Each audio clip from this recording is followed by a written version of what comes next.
Esta es una producción de Grupo Fórmula. Ahora, de viva voz, la doctora Catalina Pérez Correa, profesora e investigadora del Centro de Investigación y Docencia Económica CELCIDE, colaboradora del Programa de Políticas de Drogas, miembro del Colectivo de Estudios Drogas y Derecho y una profunda y muy prestigiosa conocedora de los temas de seguridad pública en nuestro país.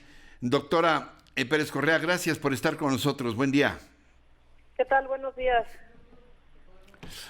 Doctora, después de todo lo que hemos vivido en los años recientes, después de las promesas de campaña, ahora el ejército estará en las calles con todas las de la ley, de acuerdo al decreto del gobierno del presidente López Obrador, a través de la Secretaría de la Defensa en el diario oficial.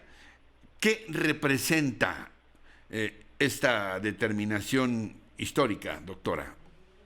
Bueno, a ver, honestamente no es con todas las de la ley. A ver, creo que hay dos cosas que decir. La primera es que el ejército nunca se fue de las calles, ha estado ahí desde que el presidente Calderón decidió que empezaran a participar abiertamente en tareas de seguridad pública, sí, abiertamente y de forma masiva. O sea, no se trata simplemente de hacer algunos operativos de erradicaciones como sucedió con el presidente Cedillo, sino ya de forma mucho más extensa. Entonces están ahí y han estado ahí, nunca se fueron. Y la segunda es, no es con todas las de la ley, y esa es precisamente la razón por la que es tan problemática la decisión que tomó a través de este acuerdo el presidente López Obrador. Lo que establece el quinto transitorio que mencionaba ahora este pequeño corte informativo es que en tanto se desarrolle la capacidad y la estructura de la Guardia, las Fuerzas Armadas pueden participar en tareas de seguridad pública de forma extraordinaria, regulada, fiscalizada, subordinada y complementaria. ¿Qué quiere decir todo eso de lo que está ahí? Primero, que esto tiene que ver con en tanto que se desarrolla la Guardia, es decir, lo primero que tenía que pasar es que se formara la Guardia Nacional, y en tanto que se estuviera desarrollando su capacidad y estructura, el presidente podía hacer uso de las Fuerzas Armadas en tareas de seguridad pública. Esto no fue así. Lo que hicieron fue básicamente tomar a las Fuerzas Armadas y convertirlas en la Guardia Nacional. A la Policía Militar y a la Policía Naval la convirtieron en Guardia Nacional en lugar de hacer un ejercicio de capacitación para conformar un cuerpo civil como está estipulado en la Constitución. Entonces, pero desaparecieron también a la Policía Federal, ¿no? Desaparecieron a la Policía Federal, se llevaron a la Policía Militar y a la Policía Naval, generando enorme descontentos tanto entre la tropa como a los miembros de la Policía Federal. Y un año después lo que tenemos es una Guardia Nacional que no alcanza, que no funciona, pero y sus capacidades desarrolladas además están bajo una estructura militar, tiene armamento militar, capacidades militares, presupuesto militar, mando militar, y que no alcanza. Y entonces ahora salen con que tienen que utilizar este quinto transitorio, cuando la idea del quinto transitorio era hacerlo antes, no después de que fracasara la Guardia Nacional. Dice también este artículo que tiene que ser de forma extraordinaria. ¿Qué quiere decir eso? En tiempo limitado, con objetivos limitados, en espacios limitados. Eso no es el caso de este acuerdo. Lo que está diciendo es que entienden por extraordinario de aquí a que se acabe la presidencia, que es cuando se termina la posibilidad de utilizar este quinto transitorio. Entonces, no es realmente un uso extraordinario como estableció la Constitución.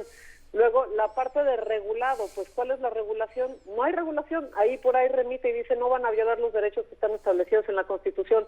Por otro lado, dice que se van a sujetar a la Ley Nacional de Uso de la Fuerza. Bueno, eso no es regulado. Estamos poniendo a los soldados en las calles para les están dando facultades de detener a personas, asegurar bienes, prevenir el delito en aeropuertos, en aduanas, en carreteras, en transporte público, en parques nacionales, por todo el país, sin una regulación clara. Es muy peligroso y eso no es lo que estableció la Constitución. Entonces, no están con todas las de la ley, están simplemente echándolos ahí a que hagan las tareas de las policías sin tener realmente establecidas cuáles son sus sus limitaciones, cuáles van a ser las formas en las que tienen que operar. Y por último, el acuerdo dice que se tiene que coordinar. El acuerdo es un acuerdo presidencial, no, en realidad mucha gente ha hablado de un decreto, es un acuerdo presidencial que es básicamente una instrucción que el presidente da a secretarios para que se coordinen de alguna forma.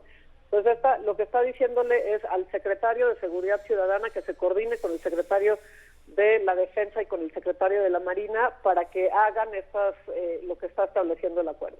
Es decir, se va a la basura la idea de la subordinación de las Fuerzas Armadas a la autoridad civil. Entonces, ¿qué tenemos después de este acuerdo? Tenemos a los militares, como militares ya no con la estructura de la Guardia Nacional, que ahí les da un control civil, unos ciertos mecanismos de rendición de cuentas y una capacitación supuestamente distinta. Tenemos a las policías militares, a las policías navales, que van a hacer las veces de policía, ya no con la etiqueta de la Guardia Nacional, en las calles, realizando detenciones, asegurando bienes, preveniendo el delito, sin una subordinación a la autoridad civil y sin una regulación clara que establezca cuáles son sus límites. Lo que también establece el decreto, que es muy preocupante, es que dice que la fiscalización será a través de los medios de control internos, es decir, la justicia militar. Entonces, básicamente lo que están haciendo es poniendo al ejército en las calles sin ningún tipo de control civil. Doctora, sé que es un asunto complejo, pero me atrevo a hacerte una pregunta que puedes calificar de primitiva. Nos quedan 3 minutos. Sí. ¿Se militariza el país o no? A ver, yo creo que el país ya está militarizado en muchos sentidos. O sea, hoy y más en este gobierno que en otros. Esto pensábamos nosotros por las promesas de campaña del presidente López Obrador que iba a desmilitarizarse muchas de las funciones que realizaba el ejército. Se le han dado más. Están construyendo los bancos del bienestar, cuidando las instalaciones de hidrocarburos, tienen bachilleratos, los bachilleratos militarizados, están a cargo de las adicciones en distintas partes del país, sembrando vidas. Tienen una cantidad de facultades y atribuciones que no corresponden a las Fuerzas Armadas, que pues, el país ya está en un militarismo bastante desarrollado. Lo que se había contenido hasta ahora era que no estuvieran directamente realizando tareas de seguridad pública que corresponden a las policías, y no nada más porque es peligroso para la población, sino también porque pues hay muchísimos estudios que demuestran que esto no sirve para mejorar las condiciones de inseguridad.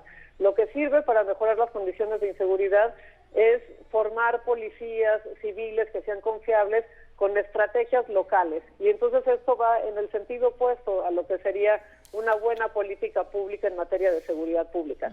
Fracasó en el sexenio de Felipe Calderón, fracasó en el sexenio de Peña Nieto, está fracasando ahora y no vamos a ver ninguna mejoría. Entonces, lo que es preocupante no es nada más que ya se hace permanente, por lo menos por el resto del sexenio, la militarización de la seguridad pública, sino que pues no parece que hay ningún tipo de esfuerzo por formar las policías que este país necesita.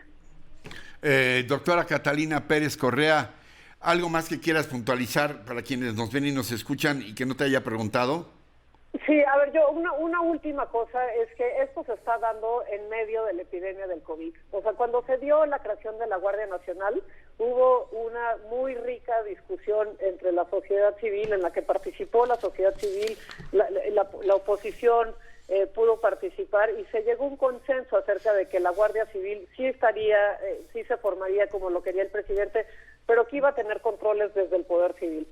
Ahora lo que estamos viendo es que se da este acuerdo sin pasar por el legislativo, con el Poder Judicial pues, no funcionando del todo y con la sociedad civil sin la capacidad de reaccionar que tendría en un momento normal. Entonces, se está aprovechando la epidemia del COVID en una forma que es muy negativa para la democracia. Y eso me parece que hace que no solamente la sustancia de lo que está pasando, sino también la forma en la que está pasando sea preocupante.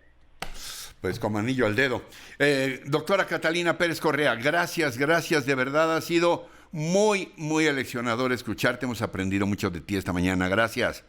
Muchas gracias y bonito día.